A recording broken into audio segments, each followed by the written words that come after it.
Hello बच्चों, कैसे हैं आप सब। उम्मीद करता हूं आप सभी बच्चे अच्छे होंगे। मेरे प्यारे बच्चों, आज की क्लास में मैं आपको बताऊंगा सेल डिवीजन के बारे में। जैसा कि आपको पता है कि मैं क्लास 9 बायोलॉजी का topic the fundamental unit of life का डिस्कशन आप लोगों के बीच में कर रहा था, जिसमें मैंने लगभग सारे टॉपिक को क्लियर कर दिया है। आज का जो लास्ट टॉपिक है वो है सेल डिवीजन। तो चलिए समझते हैं सेल डिवीजन क्या होता है और उसके कितने टाइप्स होते हैं। तो सबसे पहले आपको हेडिंग डालना है cell division. Cell division, cell division, cell division को हिंदी में कहते हैं कोशिका विभाजन। कोशिका विभाजन। सबसे पहले समझते हैं बच्चे कि कोशिका विभाजन है क्या, सेल डिवीजन किसे कहेंगे। तो सबसे पहले आप यहां पर लिखेंगे बच्चे सेल डिवीजन। इसके अंतर्गत हम जानेंगे इसका डेफिनेशन क्या होता है। डेफिनेशन, परिभाषा। परिभाषा देखिए बच्चे, सेल डिवीजन का जो डेफिनेशन है वो बहुत इजी है, इसे आप आसानी से समझ सकते हैं। अगर आपको डेफिनेशन लिखना है तो आप बताएंगे कि सेल डिवीजन एक प्रोसेस होता है जिसमें प्री एग्जिस्टिंग सेल डिवाइड होकर के नए सेल का निर्माण करती है। तो ये चीज यहां पर हम लिख लेते हैं, उसके बाद मैं दोबारा से समझा देता हूं। लिखेंगे बच्चे यहां पर, यह एक प्रक्रिया है, यह एक प्रक्रिया है, यह एक प्रक्रिया है जिसमें जिसमें पूर्ववर्ती कोशिका, पूर्ववर्ती कोशिका, जिसमें पूर्ववर्ती कोशिका विभाजित होकर के, विभाजित होकर होकर नई कोशिका का, नई कोशिका का निर्माण करती है, निर्माण करती है। इसे ही कहा जाता है कोशिका विभाजन। देखिए बच्चे, मैंने लिखा क्या है, यह एक प्रक्रिया है यानी प्रोसेस है जिसमें पूर्ववर्ती कोशिका यानी ऐसी कोशिका जो पहले से ही मौजूद है, जिसे हम कहते हैं प्री एग्जिस्टिंग सेल, तो जिसमें पूर्ववर्ती कोशिका विभाजित होकर के नई कोशिका का निर्माण करती है, उसे ही सेल डिवीजन कहा जाता है। अब बात ये आती है बच्चे कि सेल डिवीजन होता ही क्यों है। तो हम यहां पर हेडिंग डालेंगे reason of cell division. Reason of cell division. अब हम समझते हैं कि कोशिका विभाजित क्यों होती है। रीजन ऑफ सेल डिवीजन,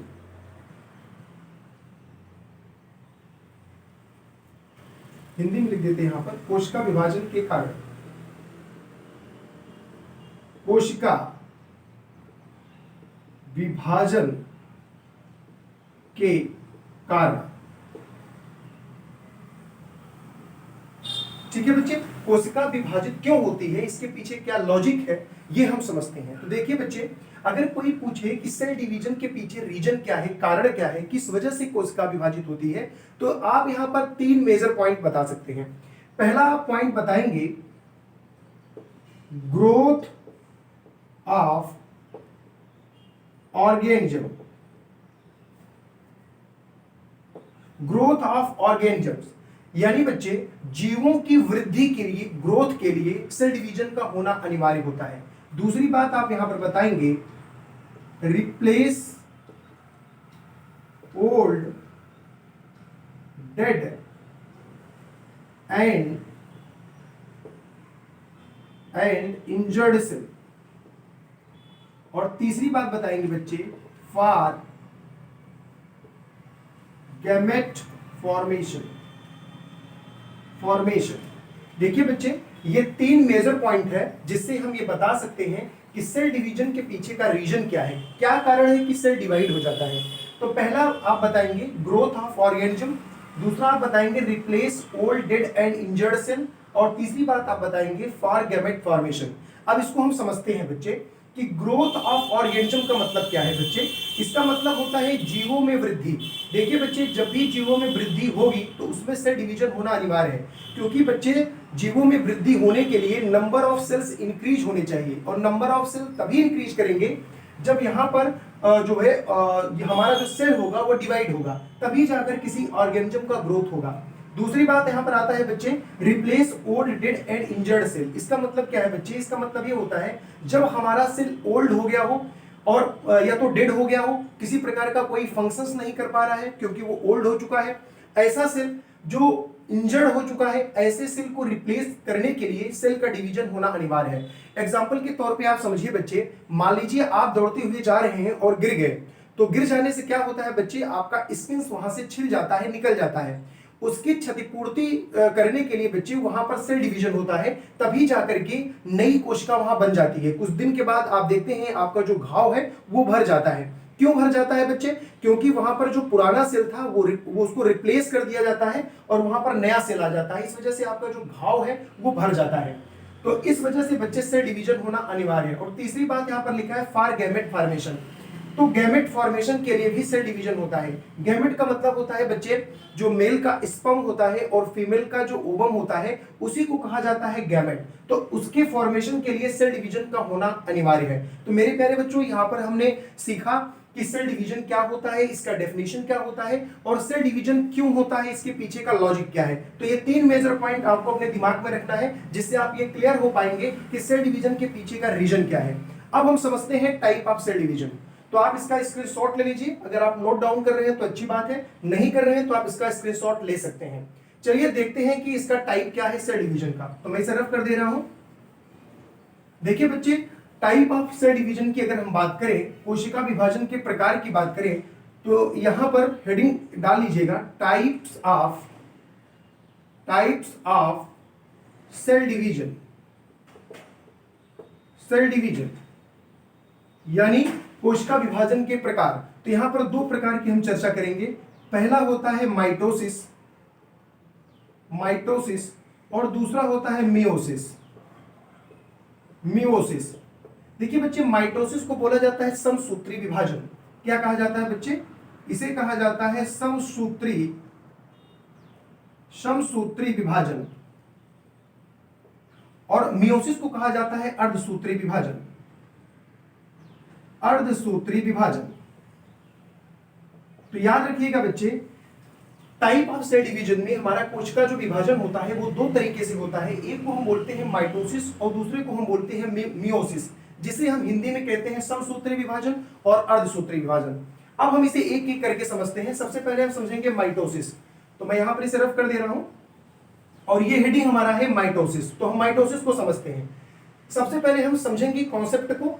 आपको कॉन्सेप्ट समझने के बाद माइटोसिस अपने आप क्लियर हो जाएगा। देखिए बच्चे, मान लीजिए यहां पर हमारा एक सेल है और इस सेल में 2 क्रोमोसोम प्रेजेंट है। तो मैं यहां पर क्रोमोसोम बना ले रहा हूं। इस तरीके से बच्चे हमारे पास 2 क्रोमोसोम प्रेजेंट है। तो हमारा ये सेल है, इसे हम बोलेंगे डिप्लॉयड सेल। क्या बोलेंगे बच्चे? इसे हम बोलते हैं डिप्लॉयड सेल। डिप्लॉयड सेल क्यों बोलते हैं डिप्लॉयड सेल? क्योंकि बच्चे ऐसी कोशिका जिसमें 2 क्रोमोसोम प्रेजेंट होते हैं उन्हें बोला जाता है डिप्लॉयड सेल। तो आप यहां पर देख पा रहे हैं, यहां पर जो सेल है उसमें 2 क्रोमोसोम प्रेजेंट है, इसी वजह से इसे हमने बोला डिप्लॉयड सेल। अब देखिए बच्चे, सबसे पहले यहां पे होगा क्या? अब देखिए, अगर सेल डिवीजन की अगर हम बात करें बच्चे, तो स्टार्टिंग से यहां सेल डिवीजन नहीं होता है। सबसे पहले होगा क्या बच्चे? यहां पर जो ये सेल प्रेजेंट आपको दिख रहा है इसमें होता है डीएनए। सबसे पहले ये क्या करेगा? डीएनए को रेप्लिकेट करेगा। डीएनए रेप्लिकेट का मतलब जानते हैं बच्चे, इसकी ये फोटोकॉपी बनाएगा।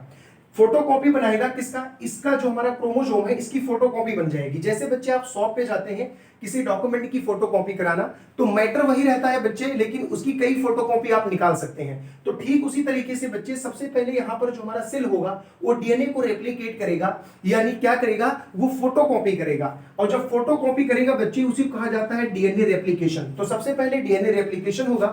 तो यहां पर हम मेंशन कर रहे हैं बच्चे डीएनए रेप्लिकेशन। रेप्लिकेशन कुछ और नहीं होता है बच्चे, फोटोकॉपी। तो डीएनए रेप्लिकेशन हुआ बच्चे। जैसे डीएनए रेप्लिकेशन होगा बच्चे, तो यहां पर जिस जो ये सेल में आपको 2 क्रोमोसोम दिख रहे हैं, यही कॉपी होकर के 4 क्रोमोसोम बन जाएंगे। देखिए बच्चे ये सेल है, अब ये 4 क्रोमोसोम यहां पर बन जाएंगे। देखिए एक क्रोमोसोम ये हुआ, दूसरा क्रोमोसोम ये हुआ, तीसरा ये हुआ और चौथा ये हुआ। तो आप देखिए बच्चे, ये डीएनए रेप्लिकेशन के द्वारा यहां पर आपको इस सेल में 4 क्रोमोसोम प्रेजेंट होते दिख रहे हैं, क्योंकि इनकी क्या बन गई, फोटोकॉपी। अब देखिए बच्चे, डीएनए रेप्लिकेशन होने के बाद अब हमारा ये जो सेल है ये डिवाइड करेगा।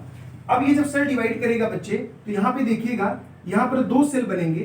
पहला सेल जिसमें 2 क्रोमोसोम प्रेजेंट होगा, और यहां पर दूसरा सेल, इसमें भी जाकर के 2 क्रोमोसोम प्रेजेंट हो जाएगा।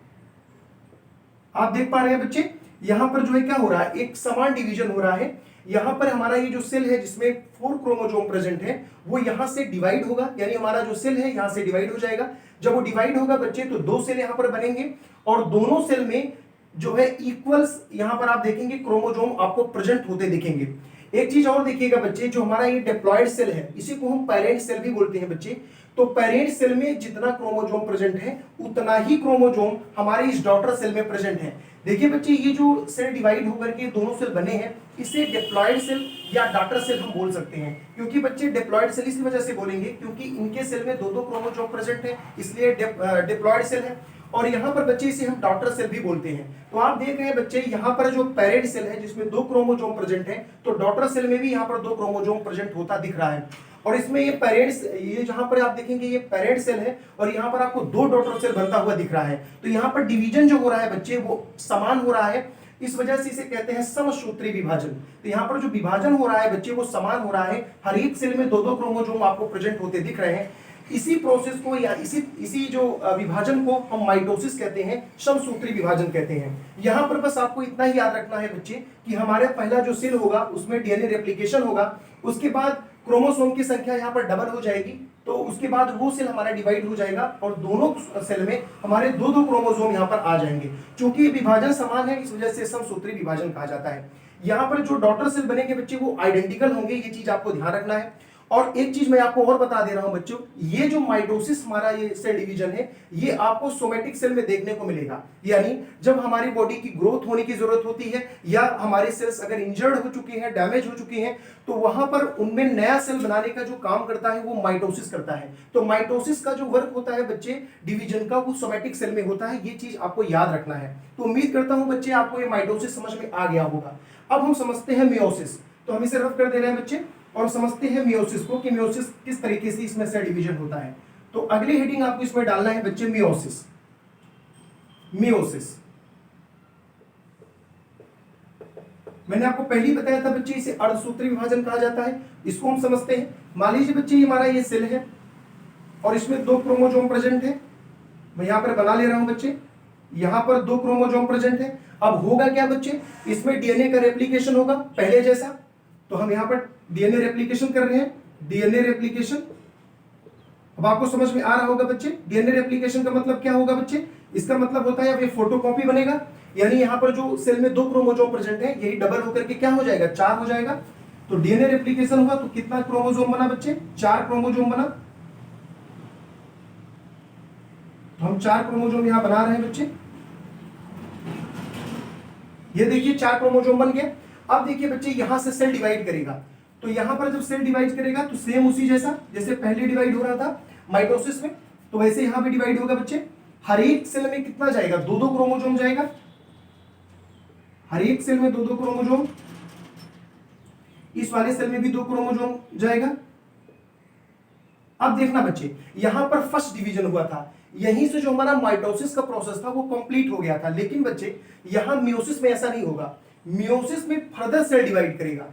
ठीक है बच्चे, तो यहां पर 2 सेल डिवीजन आपको देखने को मिलेगा। देखिए ये फर्स्ट सेल डिवीजन है, फर्स्ट सेल डिवीजन है। अब यहां से ये जो 2 सेल बने हैं, ये भी डिवाइड कर जाएंगे बच्चे, ये भी डिवाइड कर जाएंगे इस तरीके से। हर एक सेल, हर एक जो है सेल में एक एक क्रोमोसोम चला जाएगा इस तरीके से, इस तरीके से बच्चे। बस आपको इतना ही ध्यान रखना है बच्चे, यहां पर सेकंड डिवीजन हो गया, सेकंड डिवीजन हो गया। तो इसमें आपको यहां ध्यान रखना है बच्चे, यहां तक तो जो स्टेप है वो दोनों का कॉमन है, यहां तक तो दोनों सेम है। बस इतना याद रखना है बच्चे, मियोसिस में होगा क्या, यहां से सेल जो है फर्दर डिवाइड कर जाएगा, दोबारा डिवाइड कर जाएगा। तो यहां पर मियोसिस में 2 बार सेल डिवीजन होता है, लेकिन माइटोसिस में केवल 1 बार सेल डिवीजन होता है। अब यहां पे देखिए बच्चे, यहां पर जब सेकंड बार सेल डिवाइड किया हुआ है तो हर एक सेल में एक एक क्रोमोसोम गया है।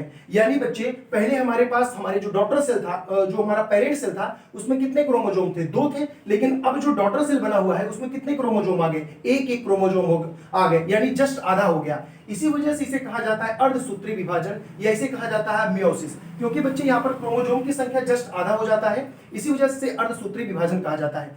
अब देखिए बच्चे, माइटोसिस में क्या था, माइटोसिस में जो हमारा पेरेंट सेल था, जिसे हम डिप्लॉइड सेल बोलते हैं, जो हमारा पेरेंट सेल था उसमें जो हमारा पेरेंट सेल था बच्चे, उसमें 2 क्रोमोसोम थे।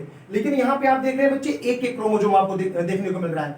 और वहां पर पेरेंट सेल था, और उसके बाद जो डॉटर सेल बन रहा था वो 2 डॉटर सेल बन रहा था माइटोसिस में। लेकिन बच्चे यहाँ पर क्या हो रहा है, 4 डॉटर सेल बन रहे हैं। तो ये चीजें आपको ध्यान रखना है कि इन दोनों में क्या अंतर है। तो पहला अंतर तो यही देख लीजिए बच्चे, यहाँ पर 2 बार सेल डिवीजन हो रहा है मियोसिस में, माइटोसिस में 1 बार सेल डिवीजन हो रहा है। माइटोसिस में होता क्या था बच्चे, क्रोमोसोम की संख्या पेरेंट सेल और डॉटर सेल में बराबर होती थी।